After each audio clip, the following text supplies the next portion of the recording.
Baba says that I give you the mantra to discipline your mind. And the mantra is Man Manabhav. That is, remain in silence and constantly remember me alone. And Baba says this is the mantra that will control Maya. Now, what exactly is a mantra?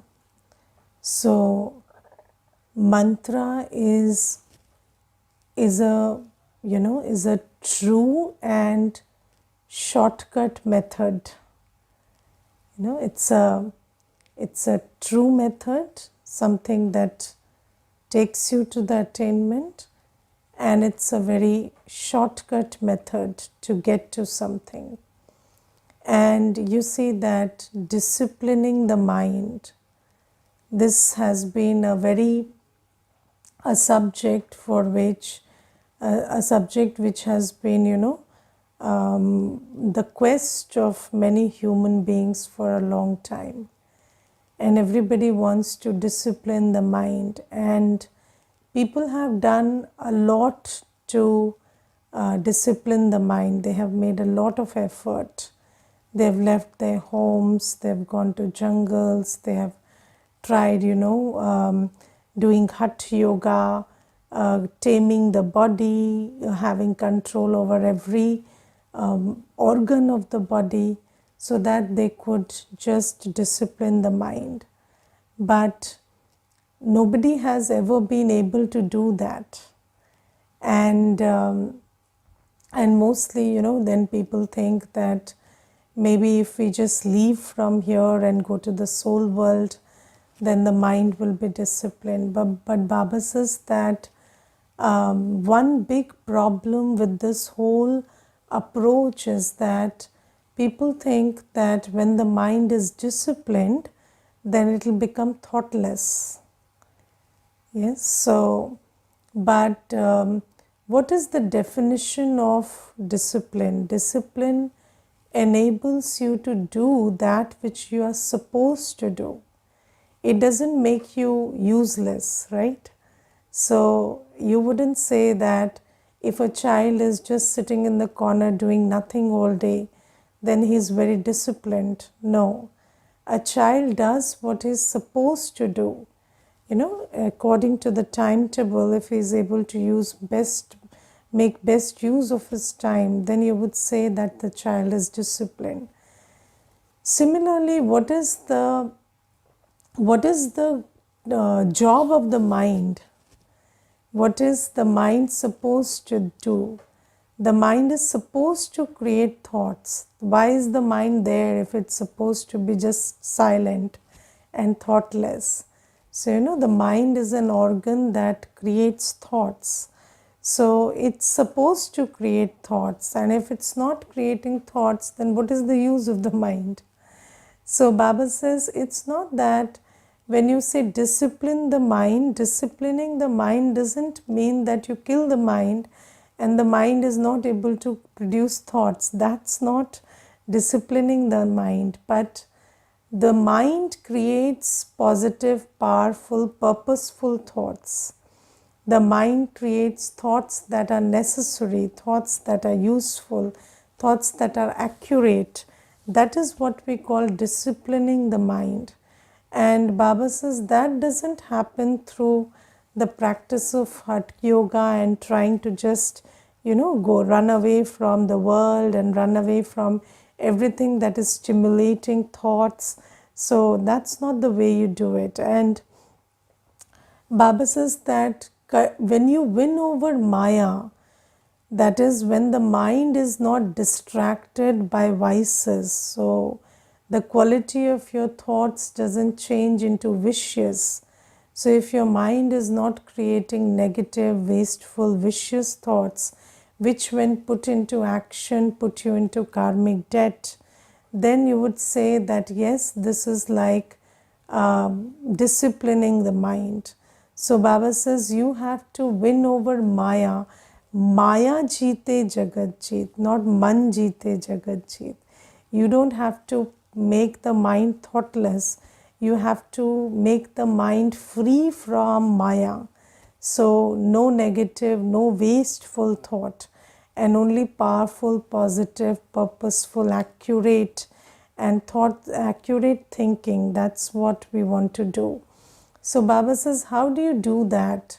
You do that by following this piece of advice that Baba gives, that just remain in silence and constantly remember me alone.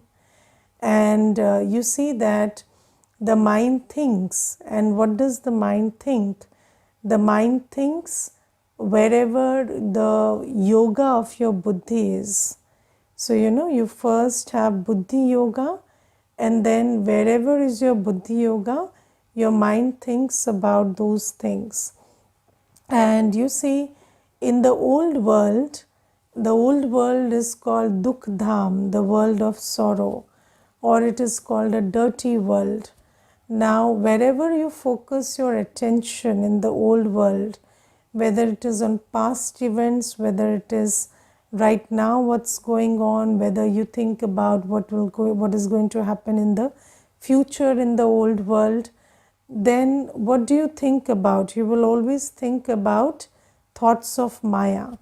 But Baba says, if you have the option, Baba first educates us that you have your intellect, your buddhi is like a muscle, and you can just pull that muscle inwards or you can extend it outwards. So earlier we didn't know this. We thought that we cannot take our buddhi inwards and upwards. We just thought that our buddhi is meant to wander outside. And we took it to the past, we took it to the body, we took it to the relationships, to others, but we did not know that this buddhi can also be turned inwards and it can be taken upwards, because we didn't know what lies in the beyond. We had no knowledge of the soul world, we had no knowledge of Baba, and all we knew was now you see, it's the where you can take your buddhi is an aspect of knowledge, right? So many people say, that being a frog of the well. So, when kuएं का मेंढक, now what is a kuएं का मेंढक or a frog of the well? So you see, the frog doesn't know that the world outside the well exists. So he can only physically and mentally be inside the well, because he has never seen anything outside the well. Now you see that before globalization, yes, before this liberalization and globalization, before pre-90s, what was the scenario? The scenario was that people did not know much about, further than their country, or, further than some of the neighboring countries. They did not know more about the whole world. But now with this globalization, the world has become, a small village. And then now we know everything about what's happening in the US, or what's happening in London, or what is happening in other parts of the world. And we know that our buddhi is now in so much of expansion, because although you might not have gone to any country, but your buddhi is all over the place. You know about the war that is happening in some country, you know about the floods that are happening in another country, you know about the good that is happening in another country, or the illness that's broken out in another country. So based on knowledge, or based on information, your buddhi is able to reach out far and wide into different corners of the world. Why? Because you got the information about it. Now when Baba comes, Baba gives us the information about what is inside and what is beyond, and what was there in the distant past and what's going to be there in the near future. So, Baba gives us the knowledge about the three aspects of time. He tells us about Satyug, he tells us about what happened in Dwapar Yuga, he tells us about where is the soul world and the subtle world, and he tells us all these things, and he also tells us the most important thing, which is you can just move your buddhi from outside to inside and beyond. So that's the most important thing. Like, when people go for yoga, so the yoga teacher has a body where he has exercised all his muscles.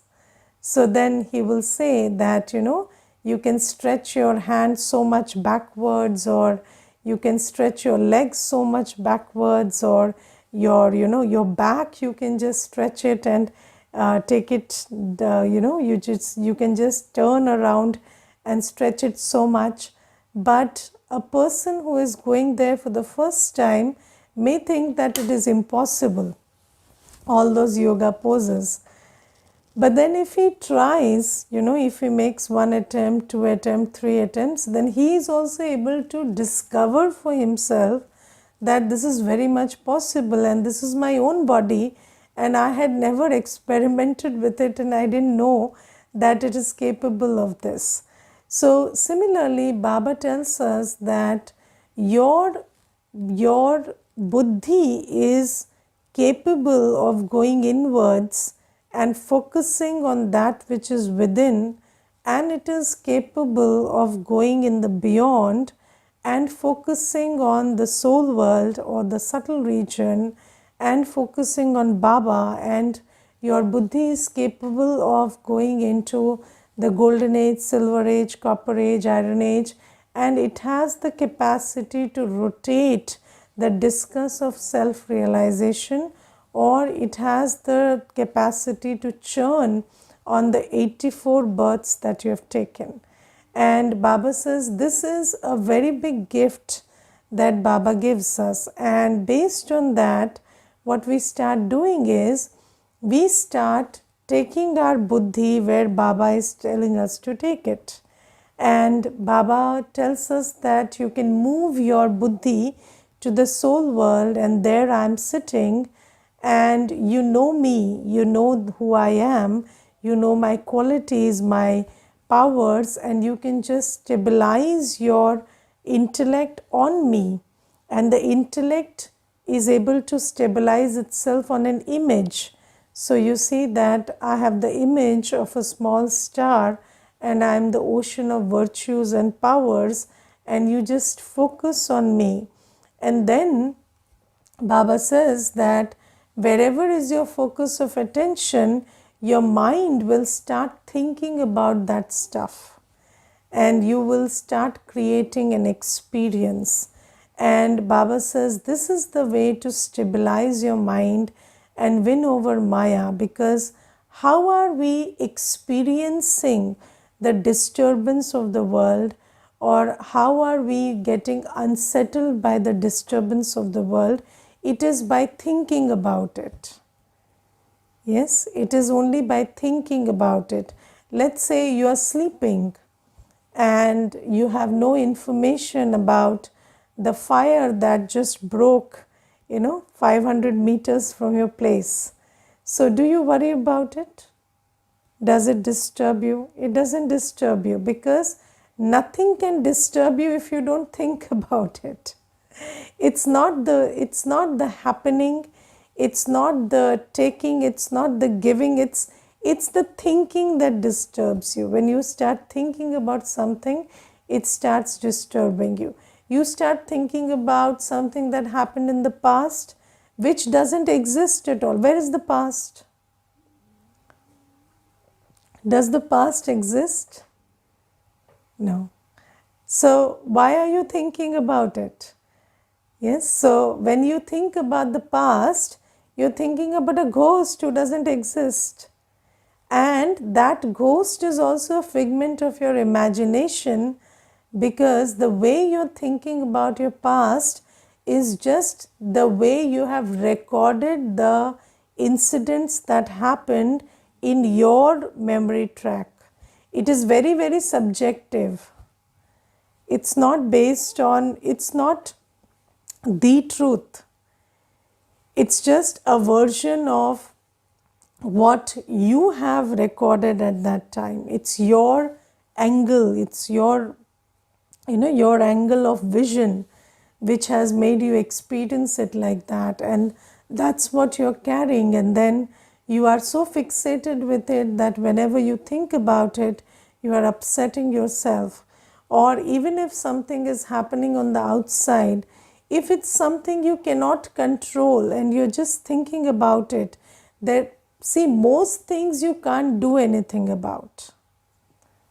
Most of the things that are happening around, you really can't do anything about. Yes, these days, when children are fighting and children are, doing stuff, parents also have to just sit and watch, because even the children are not in control. After a certain age, 16, 17, 18, 19, you have no control. So when the more you think about it, you will just disturb yourself. So think about things that you can do something about.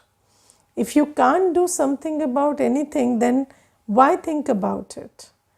And Baba says, and in order that your mind is free from all the feelings which disturb you, upset you, make you uncomfortable, like fear, like desire, like jealousy, like complaint, like all these feelings, or anger or disappointment.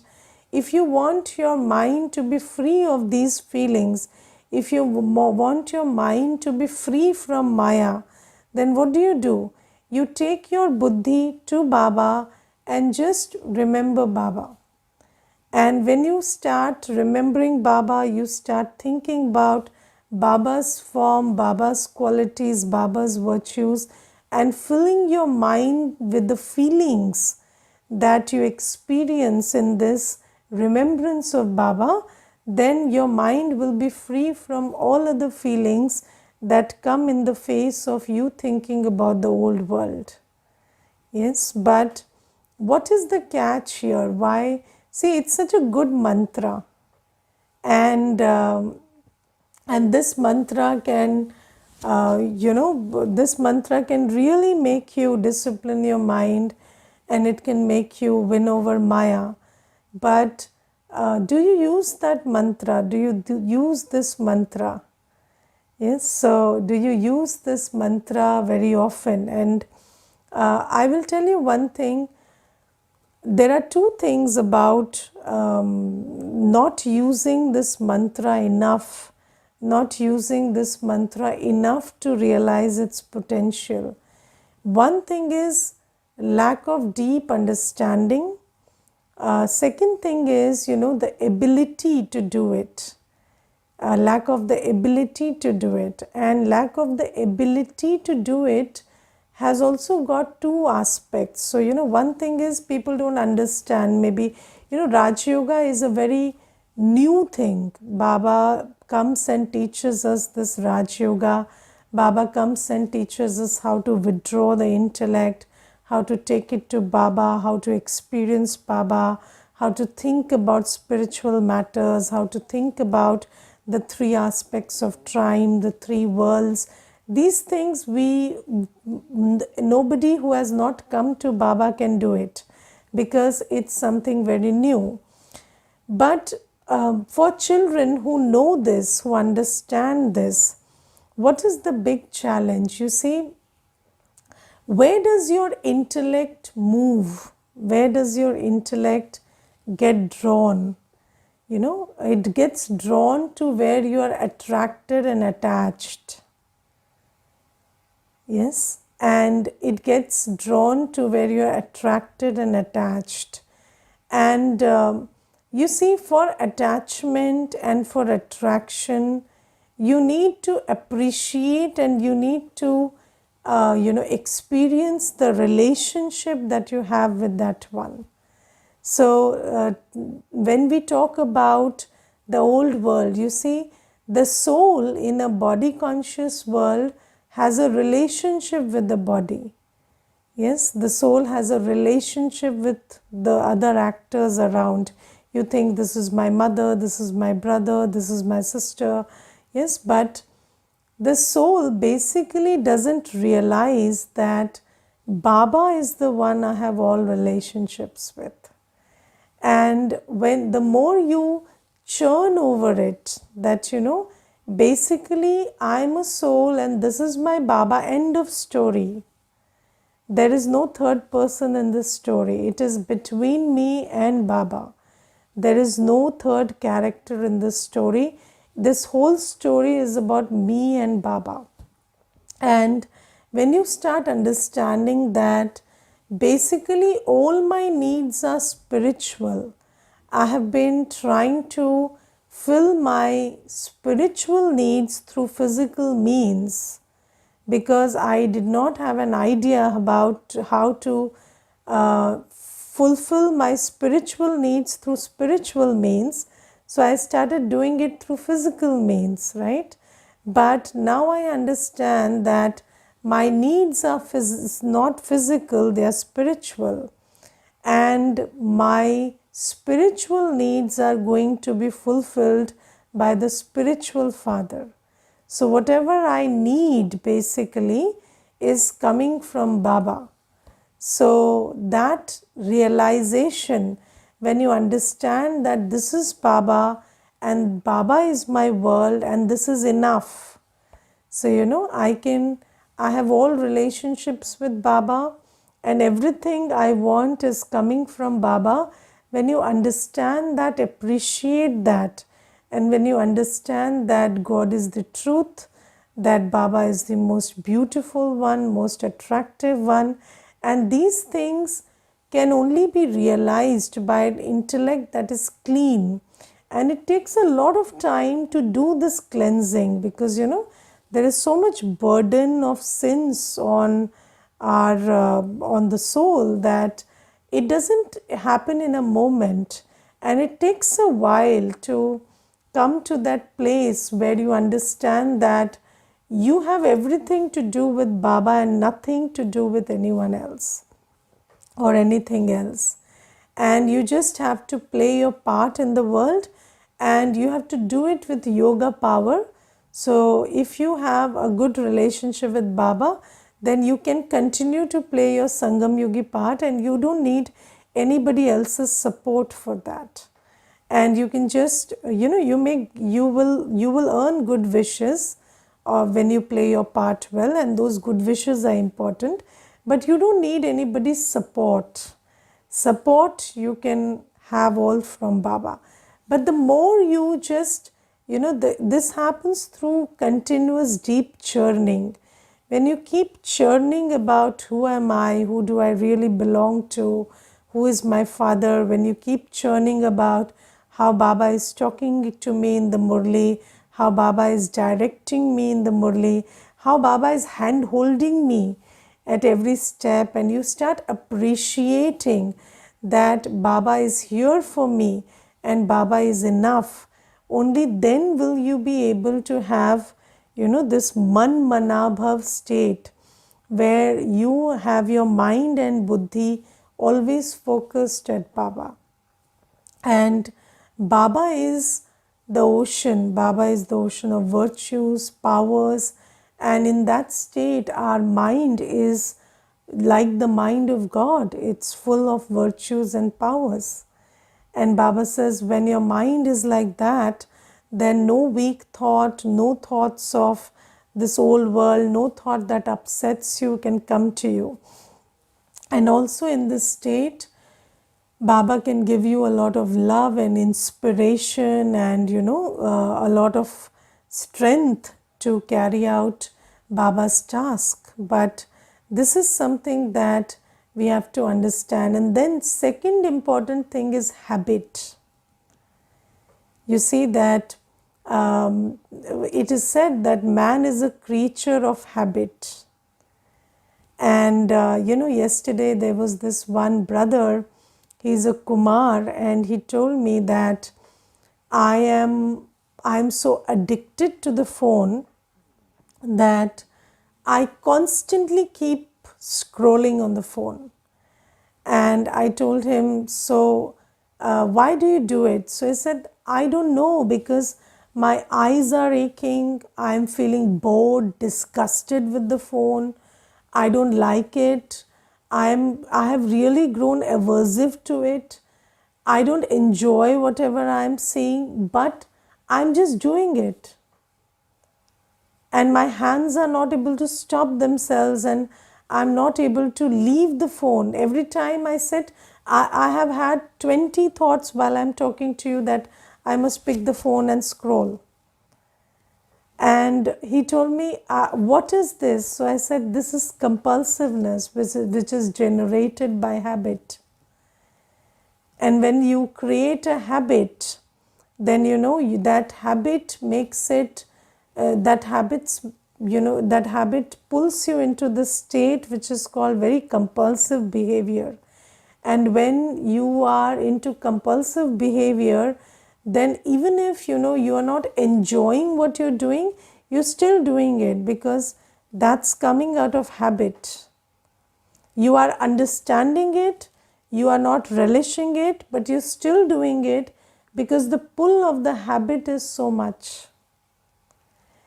And body consciousness is a habit. And you see that our mind and intellect have this habit of just getting sucked into the old world. All the time, because for 63 births, just imagine what 63 births means.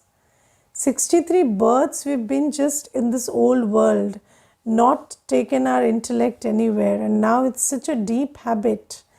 And that is why it needs a lot of conscious practice, a lot of determined conscious practice to just take your buddhi to Baba and practice stabilizing it. It has to be done very consciously so that you get into the habit of remembering Baba.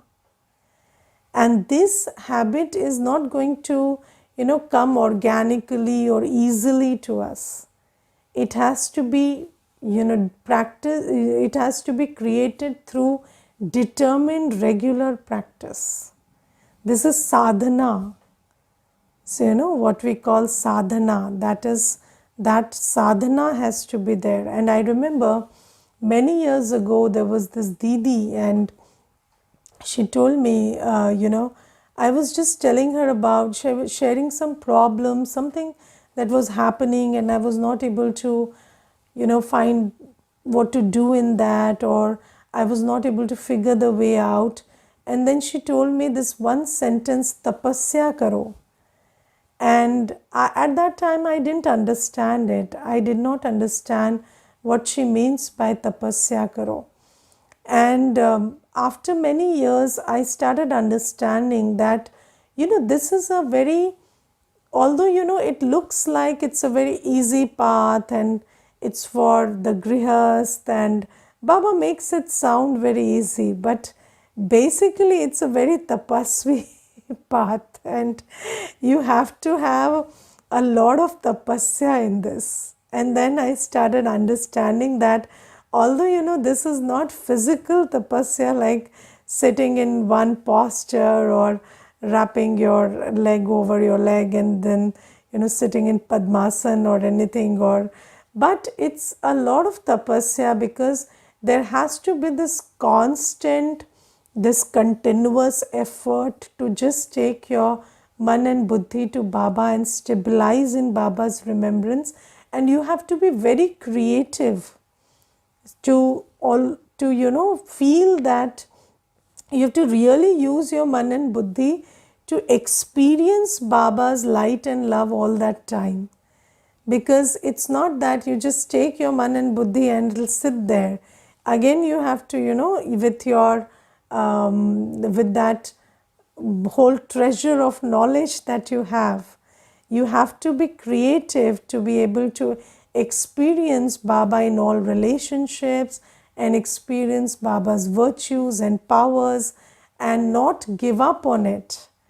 And this has to be done very constantly and continuously in order to be in that state where you are able to stay manmanabhav. And when you are able to do that, then it becomes very organic, and then you start, first things first, first you have to just practice, and later you start experiencing everything organically. But to reach that stage, you have to have a lot of tapasya. So when so just like when when you're trying to do something for the first time, then you have to set a rapport and set everything into harmony and make that effort. Once it's all done, it flows organically. So this is the method here. So Baba says, and this is the only way to discipline your mind, win over Maya, and also the next step is, after you win over Maya, you start becoming an instrument for God. And then your mind will get inspired, you will receive the thoughts from Baba, you will receive inspirations from Baba, you will receive directions from Baba, you will feel like Baba is step by step guiding you, and you are doing Baba's task based on Baba's directions every moment. So this is something. And then today Baba is talking about people who live in the family, especially husband and wife. And Baba says that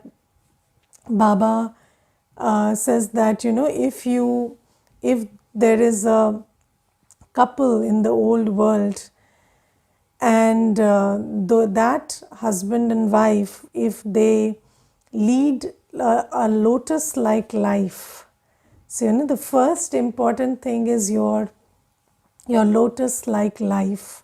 So if you are able to create that life where there is no lust, anger, ego, attachment, greed, so you're living in the family, but you're living like a lotus.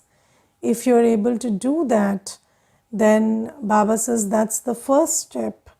And then when you make your life like that, and then you also start doing seva. So when you start doing seva and you start creating subjects and heirs for Baba, and you start doing that seva, then Baba says you can become very, very eligible for a very good position in Satyug. Because Baba says that, and it's a very interesting thing that in the world, this relationship, the relationship between a husband and wife, is a very tricky karmic account. Because you can damage yourself, damage each other like anything. And if you look at the world, most couples are individually not able to move forward because of each other, if you look at that. But if you just reversed it, then you could do more than anybody else could do. And I always have a very mathematical formula for this. So we always say that a couple is a half, and half and half, when they come together they'll become full. But I think if you're vicious, if there is this relationship of vice, then instead of being half and half plus half, it's half multiplied by half, and it becomes 1/4 for each other. And then if you have a pure life, then it is 1 and 1 11, and that is a mathematics that most people don't understand. But if a couple is having pure life, and there is no attachment, no lust, no ego, and you are able to live like companions, and you are able to do Baba's seva, then you can be 1 and 111, and you can win over the world, and you can do a lot of seva, because you see that it's a perfect companionship, perfect partnership, and that is something very rare to find. And Baba really says today that if you can be that, then you can also win over Baba's kursi, you can replace Baba and Mama, but Baba says that's not going to happen, because that's not happened. But then what you can do is you can take the second position at least. You can become the next Lakshmi Narayan. Yes, so all those who are, so in Gyan, just and always have the effort to bring your partners into Gyan also. Make your effort, otherwise it's destiny, but make your effort, and Baba is looking forward to those who are in Grihast and who can take this responsibility of doing seva for Baba by having that power of purity. Okay, Om Shanti.